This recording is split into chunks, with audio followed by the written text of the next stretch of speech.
Hey everybody, Jeff from Corrugated Cavalier here. Today for you I've got a review of what they call a short sword on the Purpleheart Armory website and a training buckler from Coldsteel.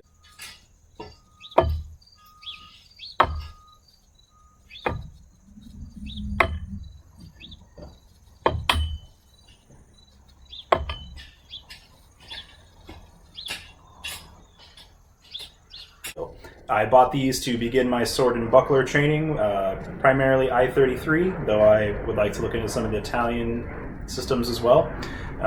This was $65 on the Purpleheart Armory website, though there is an all-hickory version for $55 as well, and this was $35. So pretty, as far as HEMA goes, pretty inexpensive way to get into sword and buckler.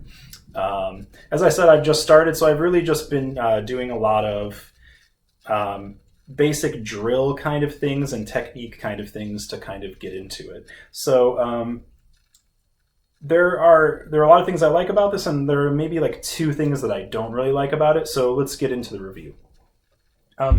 This is, once again, they call this a short sword on the website, or you could just consider it an arming sword or knightly sword or whatever. Basically what they would use for sword and buckler, or if you start doing like sword and shield or anything like that as well. So some statistics. The overall length is 99.5 centimeters or 39 inches. The blade length is 79.3 centimeters or 31 and 1/8 inch. The weight is 0.76 kilograms or 1 pound 11 ounces.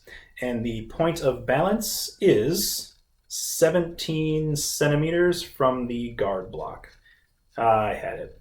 I always say this right. 17 centimeters from the guard block. Okay, or 6 3/4 inches. It is an Oakeshott Type 12, I would say, just judging by the slight taper to a point of the profile to really be a early cut and thrust sword with a fuller 2/3 to maybe 3/4 of the way up the blade. It is hexagonal in cross section, however, which is not quite consistent with Type 12, but pretty small gripe considering it's a wooden sword, I think. The pommel is a Type G, or just a simple wheel or disc pommel, and the guard is a Style 7. Okay, so those are the statistics, and of course I went to the Wallace collection to compare to historical examples of real swords, and this is what I found. So I only used swords from roughly this time period and roughly this shape. I put some out that had like a swept hilt or looked a little bit more like a rapier or something like that. The average blade length of swords of this type in the Wallace collection, the average blade length was 82.22 centimeters. So our blade length is a little bit shorter at 79.3, but there was at least one example that had a real example that had a shorter blade than this. The average weight for swords of this type in the Wallace collection of historical examples is 1.15 kilos, so we're a little bit under that at 0.76. However, once again, there was at least one historical example, I think only one, that was under the weight of this wooden sword. And the average balance point of swords of this type was a little tricky to find because there were really only two examples that gave balance point. That's one thing that not every example in the Wallace collection gives balance point. So there were only two examples, and the average of that was 6 centimeters. If I also added some of the other one-handed swords that don't look quite like this, it gets bumped up to 7 centimeters, but that's still quite a far cry from the 17 centimeters that we have here. And that gets a little bit into one small thing that I don't like about this, is that it does feel a little bit tip heavy when you're using it. That's kind of my main gripe, and you could fix this because as you see, well, first of all, it's made out of wood, so if you have a rasp or sandpaper or both and some time and patience, you could carefully fix this. It has no distal taper, meaning taper this way. It might get a little thicker at the end, actually. So I might actually take a rasp and try to thin this section out a little bit while still keeping a safe point on it. Not that I'm going to be thrusting anybody aggressively with this anyhow. just to see if I can get that balance point at least a little further back. I might try to do that. My other gripe with this is the length of the guard is a little long. So if I have my hand up here, which you usually want to for sword and buckler, because a lot of time you will like thumb the guard for thrusts and other things like that, or to get a good turn on your blade. But then I have all this room down here, and if you throw a cut, I've noticed right away, now my hand is slipped from just one cut, right? It's a little bit better with a glove on, fancy gardening glove. It's a little bit better with a glove on. It doesn't slip in the hand quite as easily then either, but it still will. So I just, it just slipped a little bit in the hand.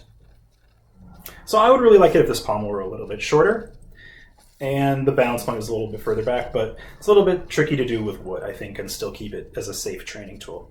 So overall, really like this sword. Handles reasonably well as it is. Very cost effective, sturdy, just those couple small things. Let's move on to the buckler. The buckler, once again, is from Coldsteel.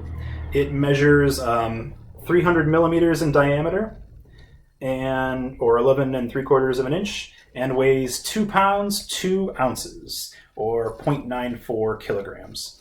To me, it does feel a little heavy, so I kind of course, went and looked at some historical examples. The problem with shields and bucklers and stuff is a lot of times what museums have are not necessarily what was used in battle. A lot of times what they have are like parade shields, what they call parade shields, or fancy shields, and they're like gilded and they have all this stuff. They're heavier because they were never intended to be used in combat in the first place. I did find 2 examples that looked reasonably like what we consider to be using for sword and buckler, at least in my opinion, on the Royal Armoury's website, so here they are. And one of them is very, very small. The first example is 178 millimeters in diameter, so quite a bit smaller than this, and 255 grams, or 0.255 kilos, so very small, very light. The other example is a little closer to this one, and it's 350 millimeters across, so an extra 50 millimeters, and it's 1.27 kg instead of 0.94 kg. So I think that this is, probably within relative historical size and weight, but it just feels a little bit clunky to me. And I think there's another reason for that, or another couple of reasons for that. Reason one, I think like this edge just seems very thick to me. It kind of makes it feel a little bit clunky in my opinion, but it also makes it very durable. This thing's like pretty much indestructible for as far as normal use goes, I think. And the other thing that's kind of clunky about it is the handle design. So you can see the handle is pretty thick, first of all.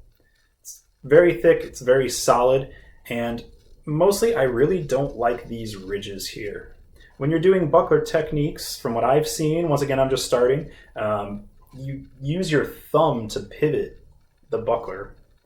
And this may seem like a good idea, but I don't really like having my thumb like that. I would prefer it if it was a handle that curved inward to meet the buckler rather than outward first and then inward. If you have a hammer fist and you want to go and put your thumb, you have to reach up and back to really get it there.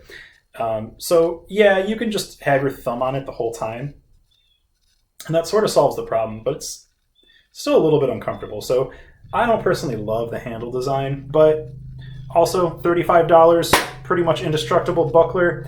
I'm still pretty happy with it. I think this is a really good way to get started in sword and buckler.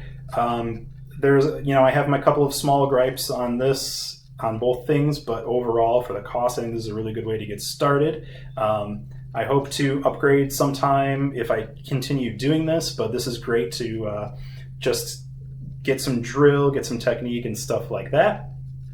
So I hope that you guys enjoyed this review. I hope that perhaps I inspired somebody to start doing sword and buckler or historical European martial arts or other historical martial arts. If I did, hit subscribe, hit like, share it with other people who you think might find this interesting or useful. Or if I didn't and you just enjoyed this video, then do the same thing. Subscribe and like and share with people who maybe you know some people, even if you're not interested, that you think might be interested in this stuff. And we can keep growing this community. And that would be great. So thank you guys for stopping in once again, and be good to each other. Thank you.